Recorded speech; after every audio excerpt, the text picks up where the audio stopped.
आज या ठिकाणी महालक्ष्म्यांची आरती करण्यात आलेली। दरवर्षीप्रमाणे तुम्ही आज यावर्षी महालक्ष्मी बसवल्यात, काय सांगाल? दरवर्षीप्रमाणे आम्ही यावर्षी सुद्धा महालक्ष्मी बसवल्या आहेत आणि हे आमचं 24वे वर्ष आहे। तर यावेळेस थोडं मोठ्या प्रमाणावर आम्ही हे कार्यक्रम केलेला आहे। नेमका महिमा काय आहे महालक्ष्म्यांचा?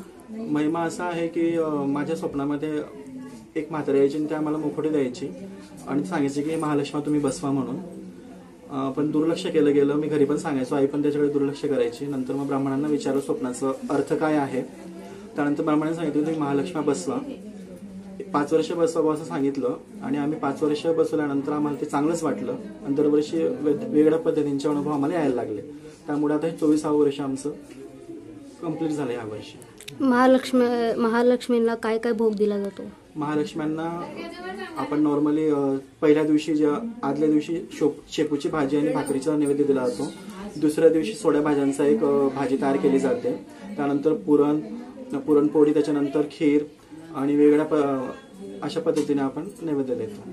त्यानंतर जे भोग आहेत ते आपण जे आपल्या पद्धतीने जे लावता येतील आपल्याप्रमाणे त्या पद्धतीने आपण ते लावतो।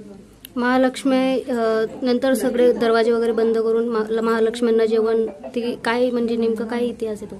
त्याचा इतिहास असा आहे की जसं आपण जेवण करतो तसं आपण त्यांना तितक्या वेळ जर दरवाजा वगैरे लावला आपण त्याचा, तर त्यावेळेस असं आमचा अनुभव आहे, दरवाजा लावल्यानंतर महालक्ष्मी इथे येऊन जेवण करून जातात। जेव्हा आम्ही दरवाजा उघडल्यानंतर आम्हाला तिथे जाणवतं हे जे नैवेद्य ठेवलेला आहे तो उष्टवलेला असतो, हळदी कुंकूचे जे ठसे आहेत ते उमटलेले असतात।